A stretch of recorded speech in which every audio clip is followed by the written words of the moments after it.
अवधूत चिंतन श्री गुरुदेव दत्त. श्री स्वामी समर्थ. तुम्हा सर्वांचं आपल्या चॅनलमध्ये खूप खूप मनापासून स्वागत. 15 फेब्रुवारी 2026 वार रविवार या दिवशी आलेली आहे महाशिवरात्री. अतिशय महत्त्वाचा दिवस भगवान शंकरांच्या उपासनेसाठी. आपल्या सगळ्यांना माहिती आहे की महाशिवरात्री, शिवरात्री या दिवशी रात्री जागरण करणं आणि भगवान शंकरांची उपासना करणं अतिशय महत्त्वाचं मानलं जातं. याचा अर्थ असा नाही की तुम्ही सकाळी पूजा करू शकत नाही. नक्कीच करू शकता, पण जे काही शुभ काळ आहे, ज्याला आपण 4 प्रहर पूजा म्हणत असतो, तर ह्या 4 प्रहरापैकी जेव्हा तुम्हाला जमेल तशी तुम्ही पूजा करू शकता. त्याच्यापैकी जो काही निशित काळ आहे, त्याच्यातही तुम्ही पूजा करू शकता. आता हा जो काळ आहे, हे जे सगळे काही शुभ मुहूर्त आहे, तर हे प्रदोष काळानंतर सुरू होता. मग तुम्हाला जसं जमेल तसं अगदी दिवसभरातही तुम्ही भगवान शंकरांच्या शिवपिंडीची पूजा करू शकता किंवा तुम्हाला जसं जमेल तशी तुम्ही पूजा करू शकता. बऱ्याच वेळा प्रत्येकाला आपापल्या राशीप्रमाणे हे अर्पण करा, ते अर्पण करा. जर तुम्ही ह्या गोष्टी मानत असतील, की तुमची रास ही आहे, तर तुम्ही ह्या गोष्टी अर्पण करा, तर करू शकता. पण काहीही करणं नाही झालं शक्य, तर कमीत कमी रुद्राभिषेक कराचं. खूप सुंदर सेवा आहे. आता रुद्राभिषेक कसा करायचा या संदर्भातली माहिती मागच्या व्हिडिओमध्ये मी दिलेली आहे. डिस्क्रिप्शन बॉक्समध्ये परत एकदा त्या सेवा मी तुम्हाला टाकते. काही कारणांमुळे मला ते तुम्हाला अपडेट करणं झालं नाही. पण शक्य असेल तर नक्कीच मी टाकेल किंवा ह्या पण व्हिडिओच्या खाली तुम्ही जेव्हा अ, रुद्राभिषेक करत असता, तेव्हा काय-काय सेवा करायची असते हे महत्त्वाचं आहे आणि त्या सेवा खूप महत्त्वाच्या आहेत. प्रत्येकाच्या घरात तुम्ही स्वतःचं असेल, भाड्याचं असेल, वास्तू असते आपली ती. तिथे तुमच्या घरात रुद्राभिषेक झालाच पाहिजे. ज्यांना नाही शक्य होत त्यांनी मस्त केंद्रात जाऊन जो काही सामूहिक सेवा असते आपली, केंद्रात जाऊन तुम्ही सेवा रुजू करू शकता. नाही शक्य होतं तुम्ही घरात तरी करू शकता. बघा, बऱ्याच वेळा असं होतं ना, की आपल्या सांसारिक अडचणी एवढ्या असताना, की आपली इच्छा असताना सुद्धा आपण रुद्राभिषेक पण करू शकत नाही. पण अशा वेळेस मला तुम्हाला एक सांगायचं आहे, नाही ना काही जमणं किंवा बऱ्याच वेळा अशाही कमेंट्स झाल्या, की "अगं ताई, जो काही रुद्राभिषेक आहे, तर तू इतक्या-इतक्या सेवा सांगितल्या, एवढं करणं आम्हाला शक्य होत नाही." मग तुम्ही फक्त शिवमहिम्न जरी पठण केलं आणि जल अर्पण केलं, म्हणजे ते ज्या पद्धतीने मी तुम्हाला सांगितलं, तुम्ही शिवमहिम्न जरी पठण केलं ना, तरीसुद्धा चालेल आणि ते तीर्थ तुम्ही प्राशन करावं. पण रुद्रपठणामध्ये नमक, चमक या सगळ्या गोष्टी पठण आपण करत असतो आणि त्याचे नक्कीच फायदे होत असतात आणि आपल्याला नेहमी वाटत असतं, की आपल्याकडनं काही ना काही सेवा घडावी. पण ज्यांना रुद्राभिषेक करणं सुद्धा शक्य होत नाही, काही अडचणी असतात, काही जबाबदाऱ्या असतात, काही मजबुरी असते, ज्यामुळे आपल्याला हे सगळं करणं शक्य होत नाही, त्यांनी काय करावं? घरात शिवपिंडी प्रत्येकाच्या असतेच. कुठली पण असो. मग तुम्ही आता कारण प्रत्येकाच्या श्रद्धेप्रमाणे प्रत्येकाच्या देवघरात शिवपिंडी ठेवलेली असते. ज्यांच्या घरात शिवपिंडी नाही आहे त्यांनी मातीचं किंवा वाळूचं शिवलिंग बनवावं आणि त्याची तुम्ही पूजा करू शकता. नाही काही तर 108 वेळा ओम नमः शिवाय, ओम नमः शिवाय ह्या षडाक्षरी मंत्राचा मंत्र जप करायचा आहे.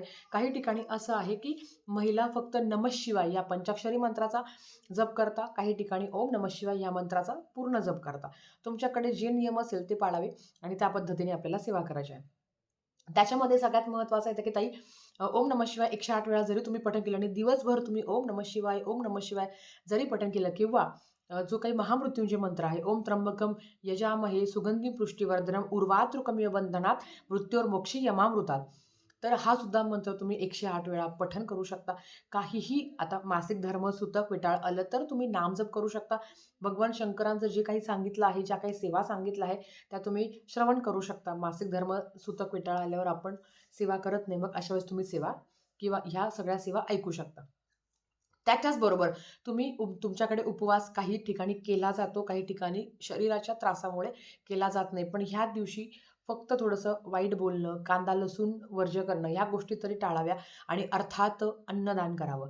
असं म्हटलं गेलं आहे, की ह्या दिवशी पृथ्वीत तलावावर शिवतत्व हे 100 पटीने जागृत झालेलं असतं आणि ते आपल्यापर्यंत आकृष्ट व्हावं. अर्थात सेवा करणं. बघा, सेवा, पूजा आणि रात्र ह्या 3 मूलभूत अंग आहे महाशिवरात्रीचे. आपण कितीही नाही म्हटलं तरी महादेवाच्या मंदिरात जाऊन दर्शन तरी आपण घेणार आहोत. अर्थात ती पण एक सेवा आहे. गोरगरिबांना अन्नदान करणं.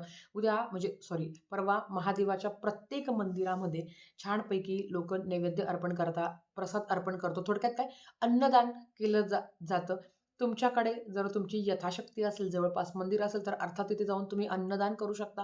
गोरगरिबांना तुम्ही दान करू शकता आणि मेन म्हणजे थोडेसे आपण जे काही बोलतो, जे काही वागतो, तर कारण खूप देवपूजा करतो, खूप पारायणं करतो, पण कुठेतरी आपलं पण असतं, की आपल्या कधीतरी काहीतरी बोलतो आपण. कळत-नकळत प्रत्येक माणसाकडनं ह्या गोष्टी घडतातच.